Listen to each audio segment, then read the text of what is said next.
Lesson 16 gives us the last of the principal parts, the sixth one, and it's the aorist passive. And on this same stem, the future passive is formed. So we'll look first at the vocabulary, and then we'll get that sixth principal part nailed down, and then we'll finish up page 23 as well. Vocabulary goes like this. Paragraph 196, page 92 of Machen. Anolamvano I take up. Evlithine I was thrown. Evlithine I was thrown. I was cast. That's the aorist passive of valo. I was thrown. Eunithine I became, the aorist passive of iname. Egnosthine I was known, from UNESCO. Edidocthine I was taught. Ekirikthine I was preached. Elimpthine I was taken, from Lamvano. Eporevthine I went, passive form in form of porevome. Enekthine I was raised, from iero.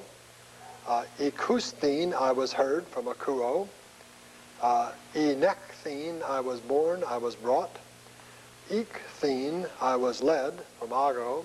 And ophthine I was seen, from orao, not blepo, orao. Now, as I indicated, paragraph 197, the aorist passive indicative is the sixth of the principal parts, and the future passive is formed on this stem. The stem is made by taking the present stem, augmenting it, putting in a theta eta, and we'll talk all about all that as we look at it on the flip chart. You'll notice the forms that we have here.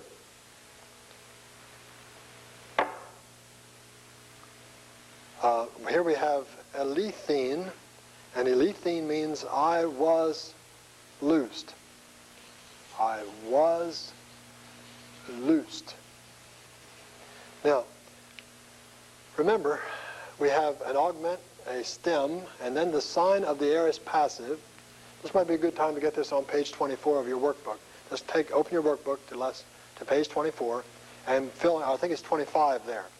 The next one, elethine, and you see the parts, the augment, the present stem, the sign of the aorist passive, and then the secondary active endings. Now, you say, well, how do you have active endings on a passive? Well, you only have two kinds of secondary endings. You have the active endings and you have the middle endings. One of them, since you have three parts, you have, in the aorist, you have active, middle, and passive, three separate forms. One of those is going to have to do double duty.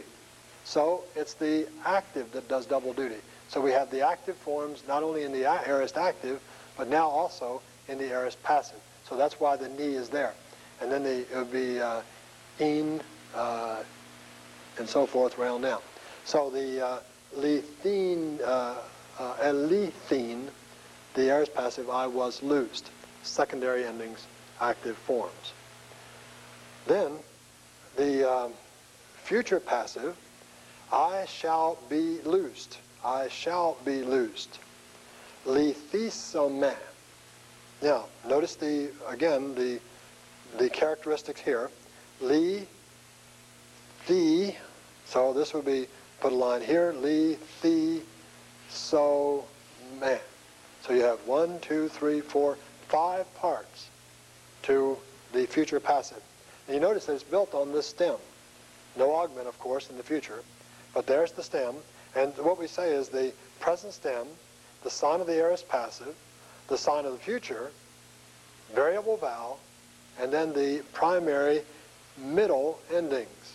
Now again, we only have two kinds of endings for the primary. Present is a primary tense, and we have the active and we have the middle or passive. One of those, these are already used. This is on the active forms, this is on the middle forms. One of them is going to have to do double duty, and in the future, it is the middle forms that do double duty. They are on the middle as well as on the passive. But you know this is passive by the theta eta sigma.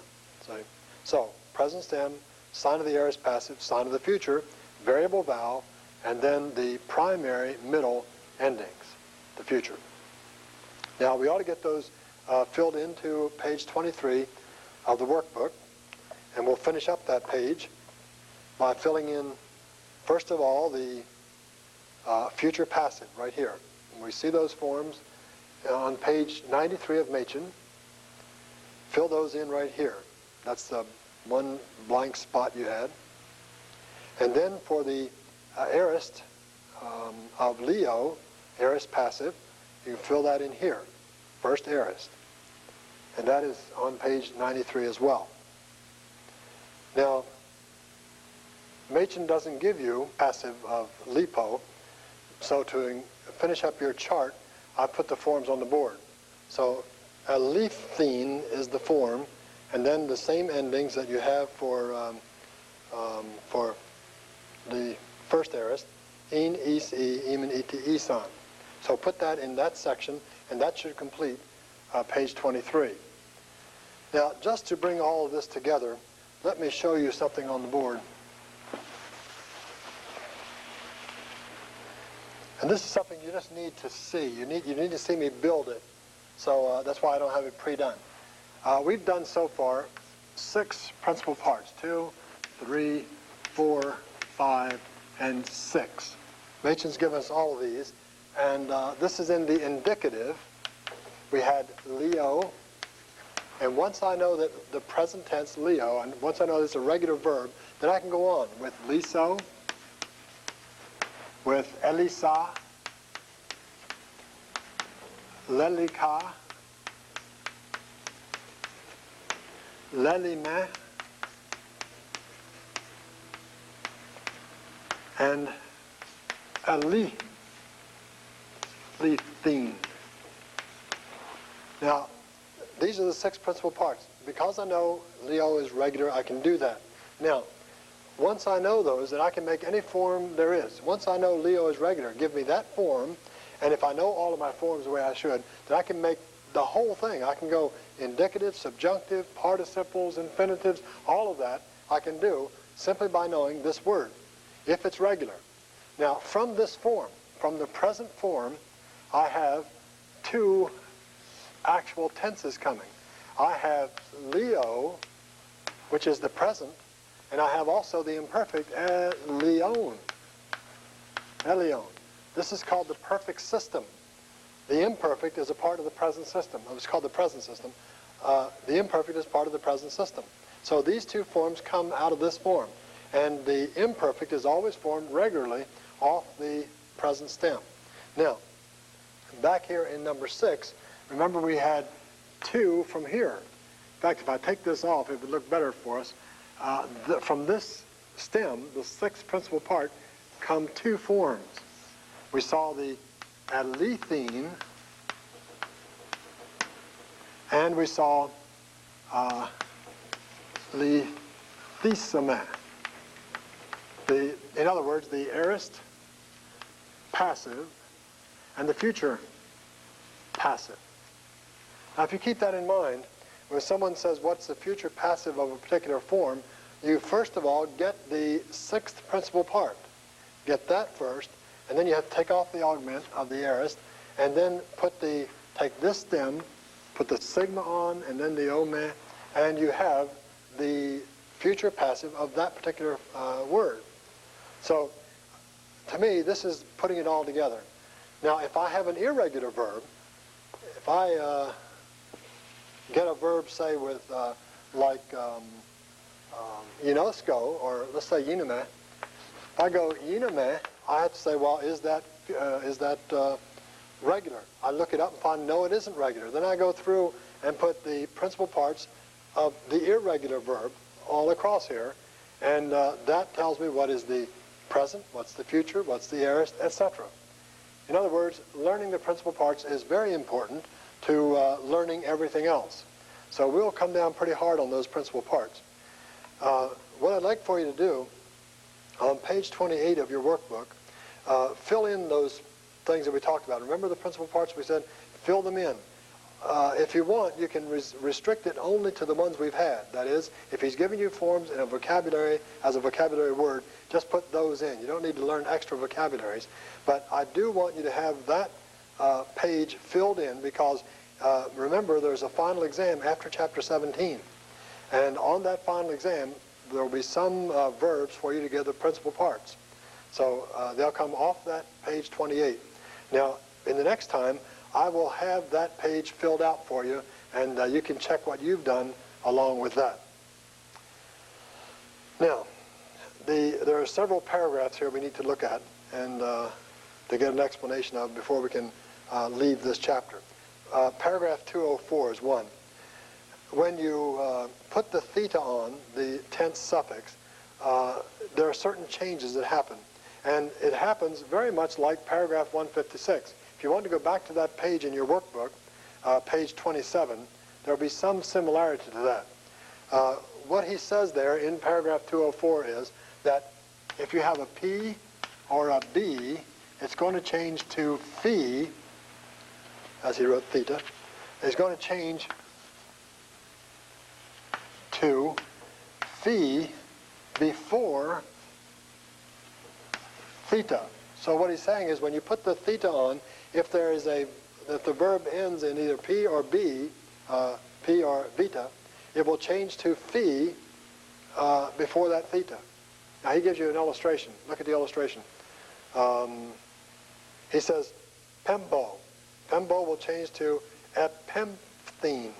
The P has become a phi. See that? Ago becomes ekthene, and so forth. Now, that's the first line.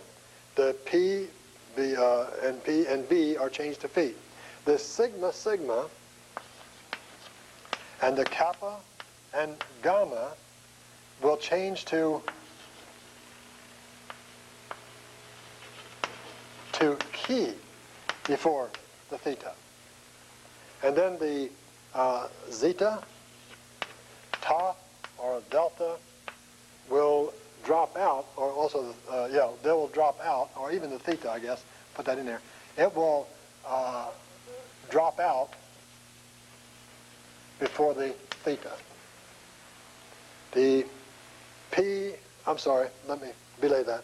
The zeta, tau, delta, and theta will change to sigma before the theta. Now, these are all in the same line as you saw in paragraph 156. We were operating with the P, B, and phi. Remember, they changed to psi before sigma. Well, if you just keep that same line, same order, P, B will change to phi.